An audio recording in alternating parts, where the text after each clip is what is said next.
Welcome to today's session on quantum workforce development. We titled it the Human Quantum Advantage. Just by way of quick introduction, my name's Alex Shih. I lead product. I'm the VP of product for Q Control. And for those of you who are not familiar with us, we build AI-powered quantum infrastructure software with the goal of making quantum technology useful. So the way we do that is we maximize and unlock the performance of quantum hardware, both computers as well as sensors, through a variety of proprietary error reduction techniques that we make production ready and commercially available. While much of our focus is on these technical products, we care a lot about workforce development. And we do that through one of our products called Black Opal, which is a learning content platform. And so I want to give some time for quick intros for all of our panelists, but I just want to quickly set the stage here. And I'm going to cite a few reports actually that have been produced by some of these organizations. First of all, even just yesterday, we heard that even one of our national priorities, one of the 5 priorities is around accelerating workforce development. We heard that from the administration's Science and Tech Advisor. The McKinsey report, which was cited a few times even yesterday, cites that in the next 5 to 10 years, there's anywhere from 500 billion to $1 trillion in value that will be unlocked in the quantum industry. And then also, there will only be 1 qualified candidate for every 3 quantum job openings. So there's already going to be a shortage, and there's various kind of sites around how on track or how on pace we are. The QWC State of the Industry reports that there's nearly 300 million quantum or quantum adjacent jobs that are going to be opening up in the next 5 to 10 years, with hundreds of thousands in the Illinois and kind of surrounding area, which is a growing hub in our country. The same report cites that 75% of business leaders expect that quantum computing is going to be relevant and critical in their organization. And last but not least, the Deloitte Quantum Future report also highlights that one of the fastest growing functions is these translator type jobs that bridge the core science, physics roles with adjacent functions like engineering, product, marketing, and sales. So that will continue to be a growing sector in this industry. So my question and the theme is, are we on pace as an industry and as a nation to be prepared and on track to meet the demands over these next 5 to 10 years?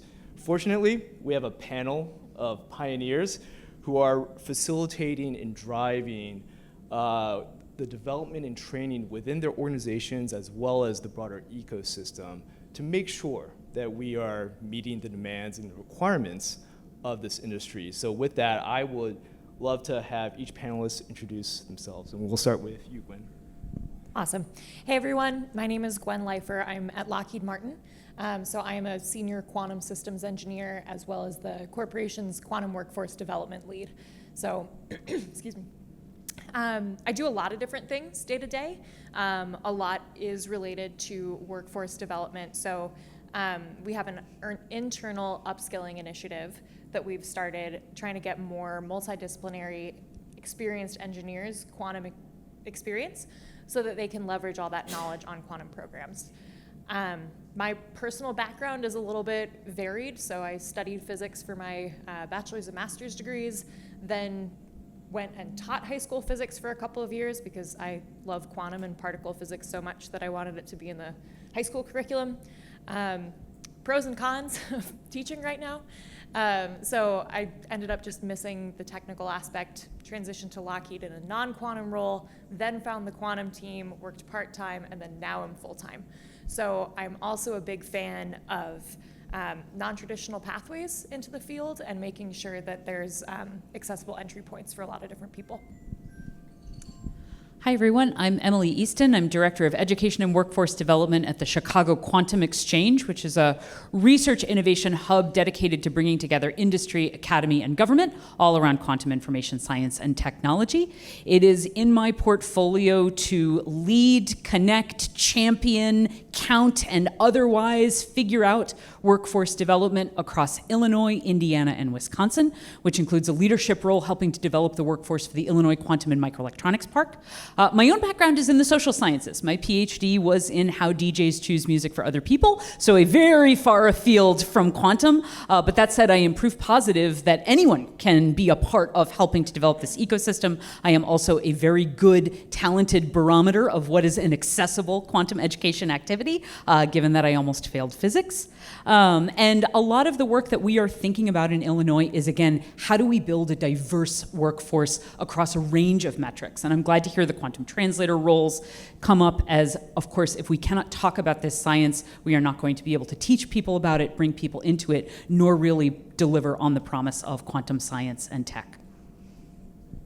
All right, hard to follow that one. Hi, name is Esther. I'm a senior manager at Deloitte, and I have the privilege of serving as the deputy quantum lead. And as part of our mission, it's really to help our clients understand what quantum computing is. So many of us have been in this field for a few years now, if not more, and it's still something that needs to be demystified and to be understood and appreciated for what it is. And we're here to talk about our journey as well and provide some points of view of what we've seen with our clients and their struggles in adopting quantum technologies, in inclusion of the workforce and development angle. Hi, everyone. My name is Kayla Lee. I am at IBM responsible for building programs that drive adoption of our products and services. By background, I'm a biologist by training, so I have a PhD in systems biology. Started as an intern at IBM, didn't want to leave, and so I've been here for the past 7 years, really asking the question, what sort of education do we need to provide to clients to get them started? And more generally, IBM Quantum has had this mission of how can we democratize quantum information science and quantum computing. And so we've done that by putting a quantum computer on the cloud all the way back in 2016. Loads of free resources, so YouTube videos, different learning materials. How do you bring quantum computing to the classroom? So excited to be here with this group and excited to make sure that we're all thinking about what workforce means and how to continue to grow it. Great, wonderful. Thank you for all the introductions. And yeah, we're very privileged to have these panelists and the experience they bring. We aim for this session to be actionable and action-oriented. So we're hoping, as much as all of you are expected, I'm hoping to also learn from all of the experiences that these panelists bring. We'll start off with what drove your organizations to really prioritize and see the need to develop workforce now as opposed to waiting until the technology is mature. And to really drive this home, there was an article earlier this week that was titled, "Quantum Computing is Coming and Corporate America Isn't Ready." And there's a line in there that really struck me, which was saying, the irony is palpable. There's a lot, as there's so much talk about the commercial readiness of this technology, the corporate attention is distracted and not really focused. So maybe we'll start off with Gwen, coming from Lockheed Martin and really developing and that organization, seeing this as a priority in-house. What motivated Lockheed to prioritize this training now?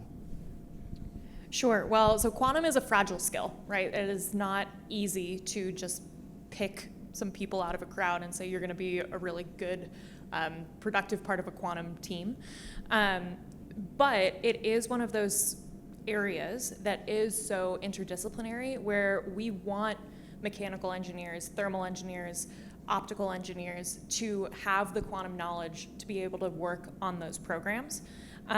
So we're doing it now to essentially build the depth of our bench, so that as these opportunities do come up, we have this pool of people that we can really quickly tap to come and execute on the programs. Because if we don't do that and we wait, then we simply won't be ready. So that's on the hardware side. We do quite a bit with the sensing and communications world within quantum. And then we also do quite a bit of work in quantum algorithms. So some similarities and some differences between how we do that upskilling, but there's a huge recognition that this is something we have to take initiative in. And that's something that our group has been really pushing the whole corporation forward on. Because a lot of times people do see quantum as some sort of sci-fi concept that's so far out. But the reality is if we're lazy about it, we're going to be too late and we're going to fall behind. Thank you, Gwen. And perhaps, Esther, coming from Deloitte and more of a consulting and client services engagement, you have a lens into a lot of different organizations and some of their experiences and the priorities that they see. So I'm curious, from your perspective, what have you found to be ways to help organizations prioritize and motivate them to invest in it now? Sure. I think by and large, it's safe to say that there are a couple of different pockets of consumers and where they're at in their quantum computing journeys. We start with some that have already started their journeys, and for good reasons. They saw that this was going to be transformative in the future, and so they've developed that workforce already and are starting to do research, right? Applied research. The majority of folks that we talk to from day to day are probably much like ourselves at one point in time, not knowing exactly what quantum computing really means. And so there's a big education component that comes along with that in demystifying its complexities, determining whether or not this is a technology that can be advantageous for them and their organization, and helping them really realize the potential. And at the same time, preparing them for the realities of where the technology still is today and where it's supposed to be going soon. And so our job has really been to start with the education component, help our clients really figure out what is the right roadmap for them to adopt the technology when they're ready for it. And so we've seen various clients in their different journeys and where they're at. Great, thank you, yeah. Perhaps Kayla and also Emily, working with almost ecosystems and hubs, what are some of the hurdles that when you are trying to foster a regional ecosystem or even a industry ecosystem? What are some of those hurdles that you have encountered as you are trying to deploy not only your technologies in IBM's case, but also making sure that these ecosystems are upskilled? What are some of the hurdles that you have encountered, and what are some strategies that you have found to overcome those hurdles? So one of the big things is, one of the hardest parts about education is knowing where to start. So if you are extremely advanced, you start a class and it's all information you already know, you're not interested, you check out.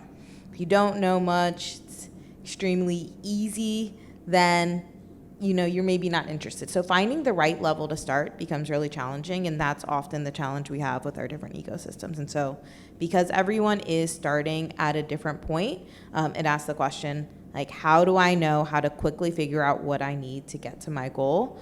And so one of the big challenges that we have is, what are the sort of resources that we need for people that are really unfamiliar with it? What are the sources we need for enterprise organizations that maybe only care about the applications but don't necessarily want to know all the details about quantum information science? And so it's a challenge for us, because they'll come to IBM and say, IBM, get me started, and then you have to spend all of this time figuring out what starting is for them. And then they also don't really know where they want to go. And so it's not necessary that we all leave this room as experts in quantum algorithms. It's not necessary that we all only know the definitions of superposition and entanglement. So I'd say understanding the starting point and then also having a clear goal of where you want to get, I think is just a minimum requirement, and some people don't even have that. One of the things that we've done at IBM is we kind of have different paths along that line. Obviously, we want people on our actual software. We have partners at University of Tokyo that have like a semester-long graduate course, how to get started from a utility scale perspective. And then I've also even started to lean a bit more on like the ecosystem. So we have some of our universities at HBCUs that are starting to use Black Opal. That's really designed like how many freshmen can we just get excited and interested in the space. And so I'd say being able to figure out what your starting point is and what the right tool, platform, resource is one of the ways that I like recommending for people to start. I think Kayla's exactly right on that. And so the same kind of idea, but from a slightly different angle. I think one of the big challenges in the ecosystem is not just what does a student or someone who wants to get involved do now, but then what do they do next? And how do we build that into a pathway that continues them towards a goal that hopefully we understand and realize? One of the really cool things about working in an ecosystem as big as CQE's is there's a lot of different things happening all at once that are exciting. One of the challenges of that ecosystem is counting those things or tracking those things so that we know which strategies are effectively getting results and where we can scale and build, and we know what other approaches and gaps we can identify that we can start to fill. So again, to bring up Black Opal, which is a great product that can really help students who are at the beginning level, where do we know that's a needed resource that we can start to deploy?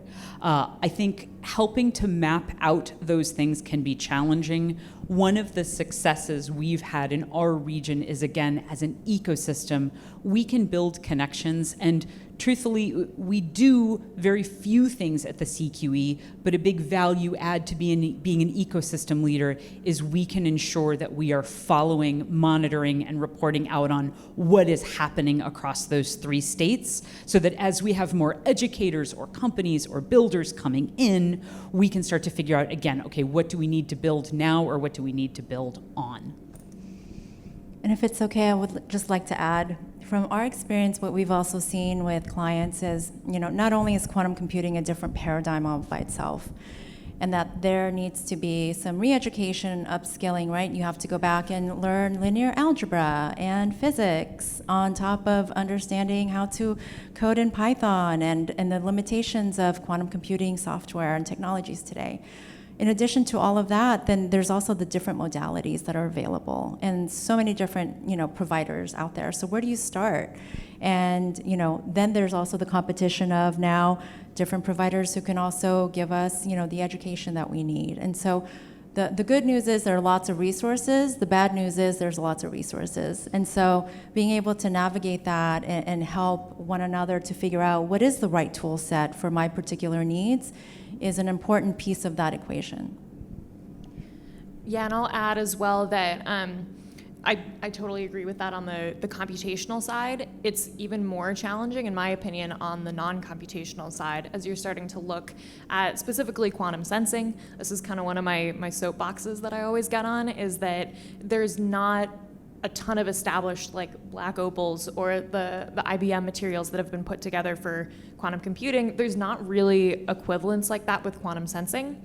Also, if you're looking to upskill someone in that area, it is just more naturally a challenge because you would want them to be in a lab interacting with hardware.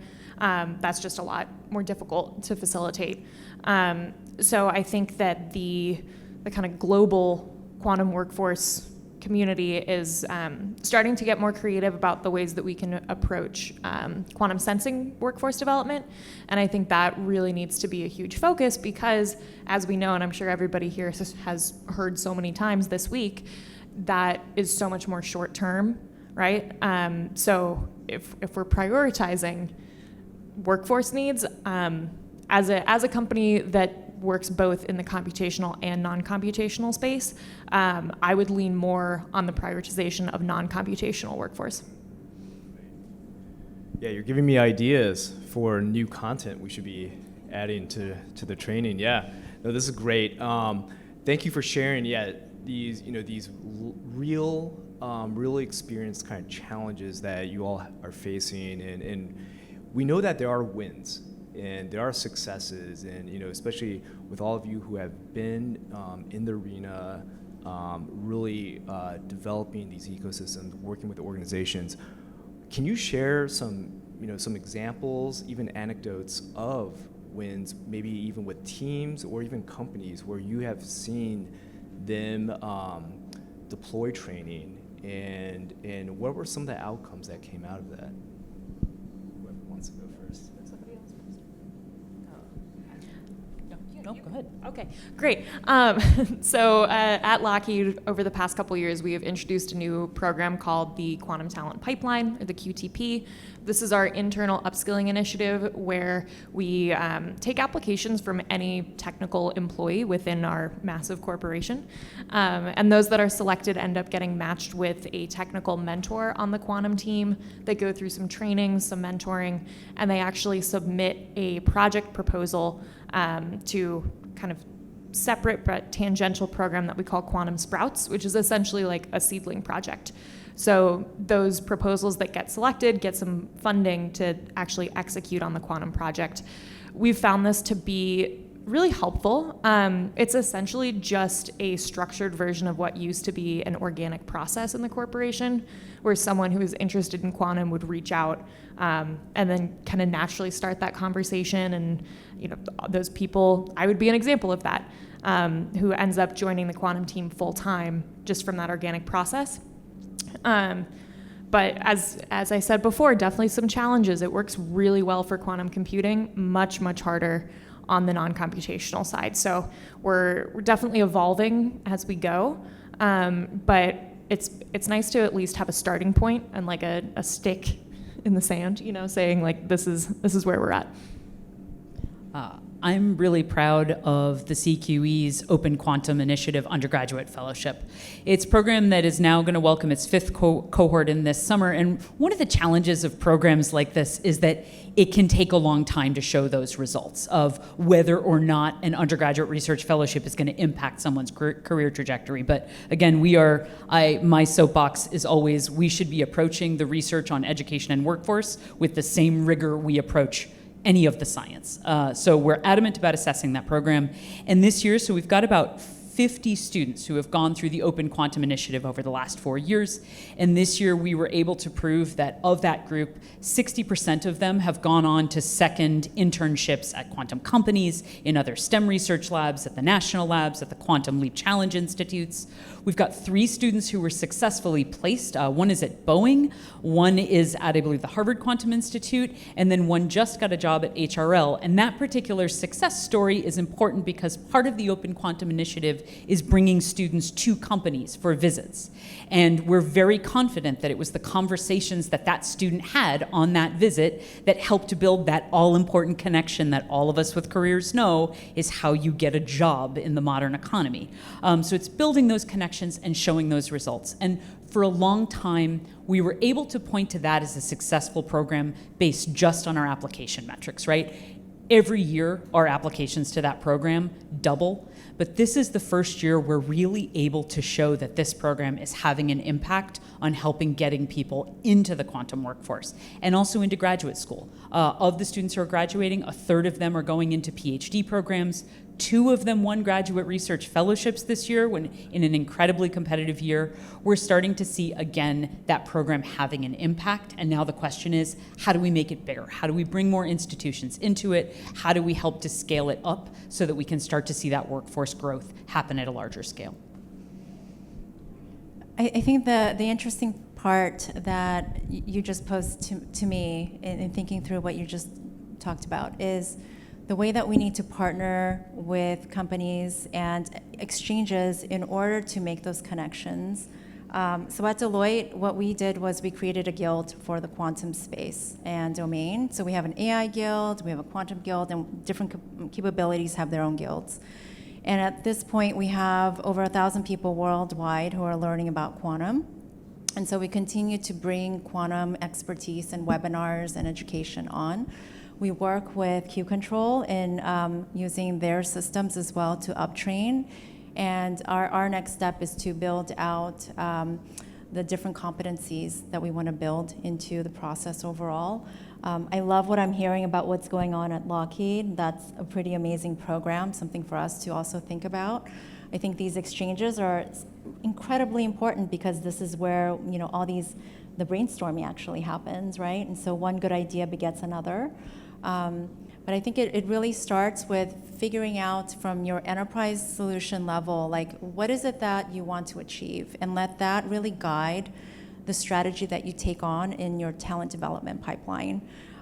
Because that eventually will feed itself, right? If your strategy is really to be at the forefront of your industry using quantum technologies and other emerging tech, then obviously that workforce and the threat of the workforce not being readily available, and in fact, they say 50% of the workforce today isn't filled, right? That's something that you're going to take very seriously and determine, what you're going to do about that internally. So I think this is a great conversation that we're having. I'm just very excited for it, so thank you.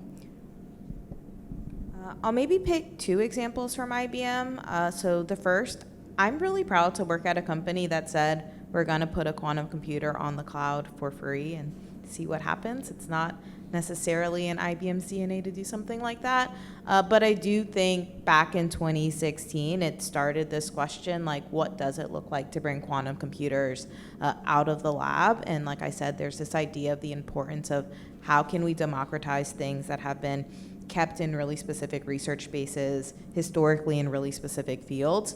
And so that, to me, kind of changed how we approached quantum computing broadly. And so that's exciting. And then maybe an example I'll use with our clients. We recently rolled out a program called Road to Utility. These are clients that have purchased dedicated services, so they have large systems. These systems fully functioning quantum computers, but they're also showpieces. They're things that attract and excite people, right? So we have a system at RPI and a club of 200 plus students that are really, really excited about getting started. And so one of our goals is how do we make sure that students, faculty, researchers are able to take whatever starting point they're from and get onboarded onto our systems. And since we've rolled out that program, we've seen 70 to 80% usage of those services. And so that to me is just like a really good demonstration, A, of like the importance of making things accessible, B, making them visible. So the fact that they can actually like see a quantum computer, RPI's quantum computers in a church. So that's kind of cool. But then also what happens from a growth perspective. And so being able to see different communities at these places grow, I think has been really excited. And we look at those as like our future ecosystems. So knowing that Cleveland Clinic will continue to be a hub for quantum and healthcare. RPI and some of our other universities, not just in the States, but globally, kind of create these larger ecosystems. I love that. I love these examples. I love the measurable impact, especially as someone in product. I love hearing about the impact and things that we can quantify that have come out of this. We have just a minute left, and I would love for each of you to just cast some vision. So we hear about these 5 to 10 year timeframes. What does an emerged, trained, developed quantum workforce look like in your respective areas? Yeah, I think that can be summarized well by just saying quantum engineers. Yep. We talk a lot about the PhD level. We're starting to talk a lot more about having technicians coming in to the quantum field.